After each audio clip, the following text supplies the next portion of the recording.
आए हुए सभी पत्रकार बंधुओं का स्वागत है। आज ये प्रेस वार्ता हम आपके बीच में इसलिए कर रहे हैं, सभा के पूर्व पदाधिकारीगण हैं। मैं आचार्य योगेंद्र आर्य, पूर्व मंत्री आर्य प्रतिनिधि सभा हरियाणा।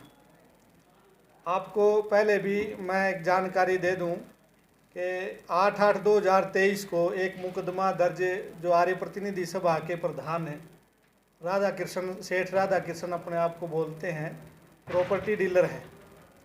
तो उन्होंने उस समय 8/8/2023 को एक व्यक्ति के साथ कम से कम 13-14 करोड़ रुपए का गबन किया था और उससे धोखाधड़ी की थी।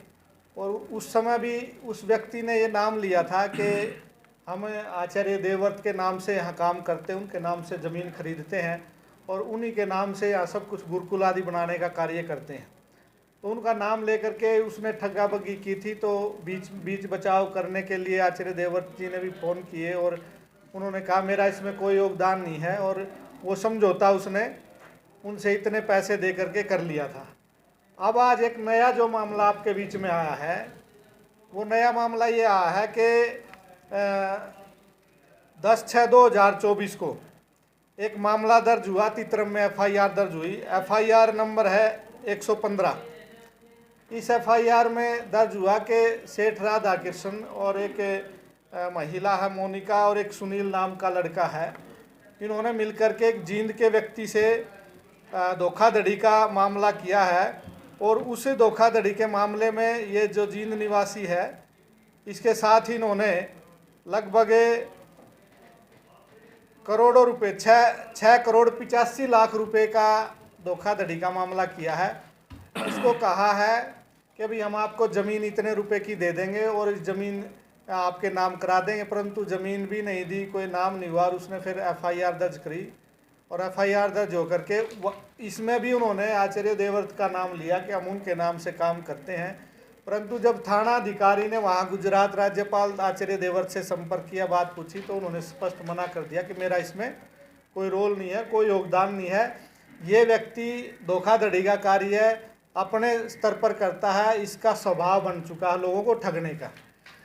तो आज मैं आप प्रेस वार्ता के माध्यम से हम सब आर्यगण, स्वामी ब्रह्मानंद जी, पुस्तकाध्यक्ष आचार्य आजाद जी, कृष्ण जी, सब लोग, वीरेंद्र आर्य जी हैं, हम लोग आपके माध्यम से ये मांग कर रहे हैं। और मेरे पास आर्य समाजों से फ़ोन आने शुरू हुए कि आप सभा के मंत्री रहे हो, तो क्या इतनी बड़ी जो संस्था है, जो जिसने पूरे हरियाणा का नहीं पूरे देश का नेतृत्व किया है, ऐसी संस्था का प्रधान यदि ऐसे धोखाधड़ी के लोगों के साथ ठगाबगी करोड़ों के रूप में करेगा, तो क्या ये सही है? और आर्य समाज एक ऐसा समाज था कि कोर्ट में भी यदि कोई जज गवाही के रूप में बात करता था और उसको ये पता लग जाता था कि ये व्यक्ति आर्य समाजी है, तो उसकी गवाही को सच माना जाता था।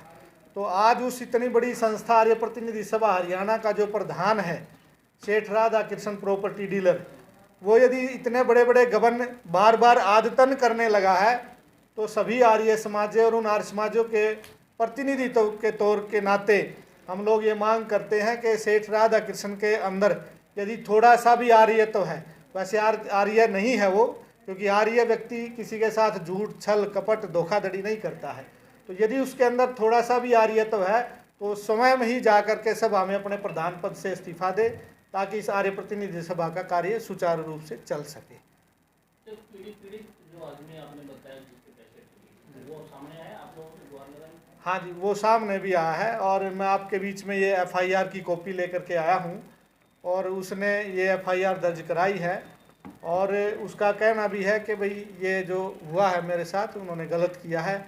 अब वो इस दबाव में, जैसे मैंने पिछला केस आपको बताया जो पिछली साल इसने किया था, उस केस को यदि ये व्यक्ति उसकी तरह समझौता जरूर करेगा, क्योंकि ये आचार्य देवव्रत का नाम जो गवर्नर है गुजरात के, उनका नाम लेता था।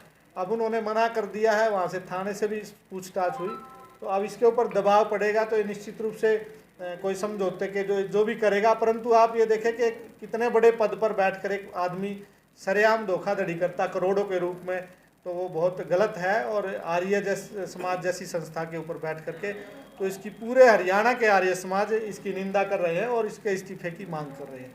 और यदि ये इस बात को ये इस्तीफ़ा नहीं देगा तो हम 10 दिन के अंदर अंदर इंतज़ार करेंगे और एक बहुत बड़ा आंदोलन और यहाँ इस रोहतक की सड़कों पर और पूरे हरियाणा के आर्य समाज मिलकर के प्रदर्शन करेंगे कि इसका इस्तीफ़ा ये दे और उस इस्तीफ़े को हरियाणा सरकार सोसाइटी रजिस्ट्रार इसको स्वीकार करे और वो भी इसको लेटर लिखे। क्योंकि जब मैं मंत्री था तो इन्होंने कहा रजिस्ट्रार को कि भी ऐसे ऐसे सब हमें ये हुआ, तो मेरा बल्कि लीगल नहीं था, इलीगल तरीके से मैं इलेक्टेड मंत्री था, इन्होंने साठगांठ कर करके हमारे सबको यहाँ से बर्खास्त करवाया।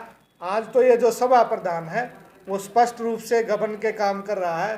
तो किसी भी संस्था का सोसाइटी एक्ट 2012 ये बात कहता है कि यदि अनैतिक कार्य कोई पदाधिकारी करता है तो उसको किसी भी सामाजिक सोसाइटी पर रहने का अधिकार नहीं है।